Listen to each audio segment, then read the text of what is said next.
With all of the Olympics fun over the last few weeks, I've had sports on the mind. And what better way is there to get to a game, or an Olympic event for that matter, than on a train or a tram?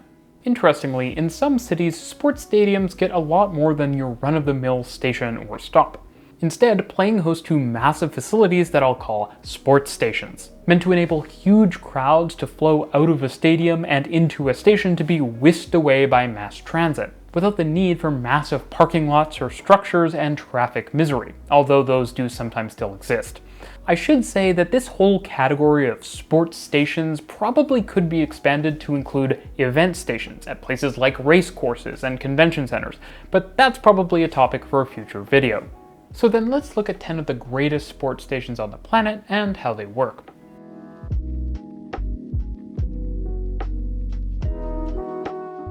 Welcome to RM Transit, where we talk about transit and all of the places it gets you. Consider supporting the channel on Patreon so I can bring you more videos. Before we talk about the good, part of what inspired this video is unfortunately the bad, as is so often the case. SoFi Stadium in LA, which is enormous and now surrounded by other sports venues among other things, will be a key part of the 2028 Olympic Games, and an example of everything not to do. The stadium isn't on an existing mass transit line, and it's not on a corridor that's planned to get one anytime soon. The stadium and its siblings, the Intuit Dome and the Kia Forum, are just dropped in the middle of an area that consists of single-family homes, some small apartments, and even big box stores. All in a way that's very hard to imagine if you haven't been to LA. While in other cities, such big venues are typically placed in sports parks or entire districts so that their traffic doesn't disrupt the rest of the city. In the LA example, you can go a block in one direction and see street-side parking, and a block in the other direction and see a Costco.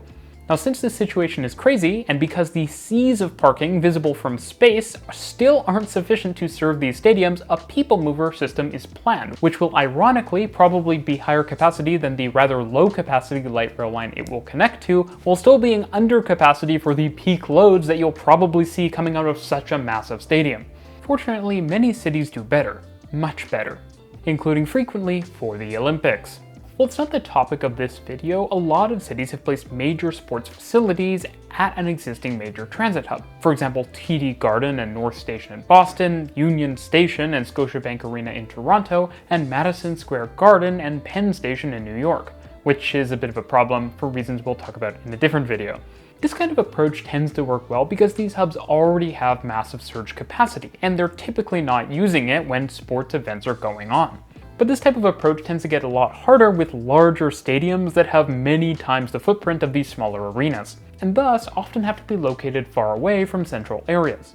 But it's these facilities that are so intriguing, since their purpose-built nature means careful planning can go into them, but also their surrounding districts, while their location, often away from major population centers, creates an obvious transportation problem. One example in New York is Met's Willets Point, which is on both the 7 train of the subway and on the Port Washington branch of the Long Island Railroad. Situated just north of Flushing Meadows Corona Park, the former World's Fair site, which is so often the type of spot you'll find this kind of station and sports facilities.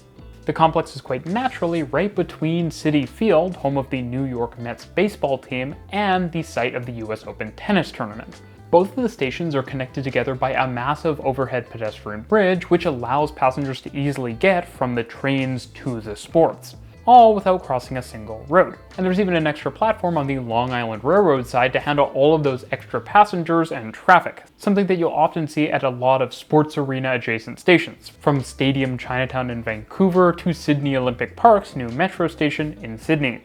There's even a special 7 train service operated express back to Manhattan after some Mets games. From here, we fly around the world to Australia, which is really into this type of facility. In Melbourne, you have the Olympic Park, and its largest but far from only facility, the Melbourne Cricket Ground, or the MCG for those in the know. The MCG is about half a kilometre from Melbourne's most important non-central station, Richmond. Now, at first you might think that this station location is just the closest they could get things, but as you'll see, the rail lines run right next to the MCG. The reason for this, and what you'll see at a lot of sports stations, is that it's nice to actually have some distance between the station and the sports facility. This allows the crush of people leaving a stadium after a game or other event to turn into a steady stream that could be more easily handled by the trains at the station. Perth has a purpose-built facility that's visually even more striking at Perth Stadium, which, like so many sports stations, has wide grade-separated paths connecting people from the platforms at the station to the stadium itself, but also 3 enormous island platforms serving 6 tracks on what is otherwise a 2-track rail line. These extra tracks allow trains to continue to operate frequently into the city center, even as they load more slowly because of the heavy traffic after a game. And then there's Sydney Olympic Park, yet another Olympic facility with all of the usual fixings, from giant Spanish solution platforms to a decent distance between it and the main stadium of the Olympic Park, and uniquely dedicated tracks which act as a spur off of one of Sydney's main suburban lines, allowing for a shuttle service to operate during much of the day, but direct services to places like the CBD during events. In general, the English-speaking world loves sports stations, and another area served by them that comes to mind for me is Wembley Stadium in London, which is at Wembley Park, served by 2 different train stations. Like at Metz Willets Points, a mix of the London Underground and mainline trains on the Chilterns Railway. Once again, with extra platforms and stations further away from the stadium than they actually need to be. Like LA, Wembley even has a Costco, but in this case it's surrounded by 2-lane roads. The horror! And the parking is underneath, so it feels a lot less anti-urban. I think at this point it's worth noting that all of my examples are in Anglo countries, and I don't think that's entirely accidental. In many cities, from Spain to Japan, sports facilities are surrounded by a number of different train and metro stations, so you don't need a single dedicated facility that's supersized to handle all of those crushing loads. But in Anglo cities where transit might not be used quite as often, and there's often also fewer lines, the need for your single station to be high capacity tends to be a bit higher. In fact, you'll sometimes even see exits that separate fans of 2 different teams, or barriers that prevent regular traffic from being disrupted by heavy sports traffic. For example, if you're trying to get off the metro as a ton of people are flowing onto it. But sports stations do exist in Europe. Bijlmer Arena Station in Amsterdam is a good example of one, with mainline trains across 6 different tracks and metro trains as well. And there's even another metro station and another mainline train platform that allows flows to be split when people are exiting out of the stadium after a game. And all of this is naturally connected up entirely so that people don't have to cross streets to get between the station and the sports facility. One of my favorite arenas in the world is Allianz Arena in Munich, which is home to FC Bayern Munich. And this arena, while only served by the metro, has a very impressive station.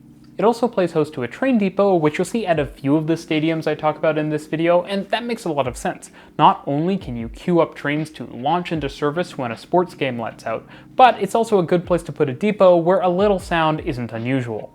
The station itself is located about 800 meters south of the stadium, along a series of swooping paths that can be accessed from multiple different points, increasing capacity. Like in Perth, despite the metro line only having 2 tracks for most of its length, this station has 2 gigantic island platforms to allow passengers to queue up and fill onto trains, and for trains to hold while those passengers load onto them. Right across the country in Berlin, we have yet another Olympic Stadium station, which is on the Berlin S-Bahn and uniquely features a single through island platform for regular service and 4 stub-end island platforms for event service, allowing trains to line up and take passengers home with shocking efficiency, but also to increase capacity by not forcing people to go up or down a level to get to the platforms. Across the Alps in Lyon, we actually have a sports station that's designed for trams, as I talked about in my Lyon explainer. Like many sports stations, this station features a ton of different platforms that allow vehicles to queue up so that passengers can board. In this case, the platforms take the form of a mega-sized island platform with 4 different platform faces and double track on both sides so that departing trams don't get in the way of other trams queuing up. Finally, we have the Stade de France, the central stadium in the 2024 Paris Olympics.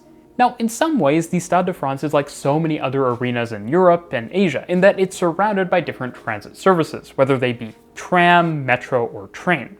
But the RER-B station, which serves the stadium, La Plaine Stade de France, is about as sports station as they come, with a lovely promenade leading to the stade and huge platforms. So that's stadium stations. If you have a similar example of a station dedicated to serving a sports facility, or one that serves other event traffic, make sure to leave it down in the comments. And as always, thanks for watching.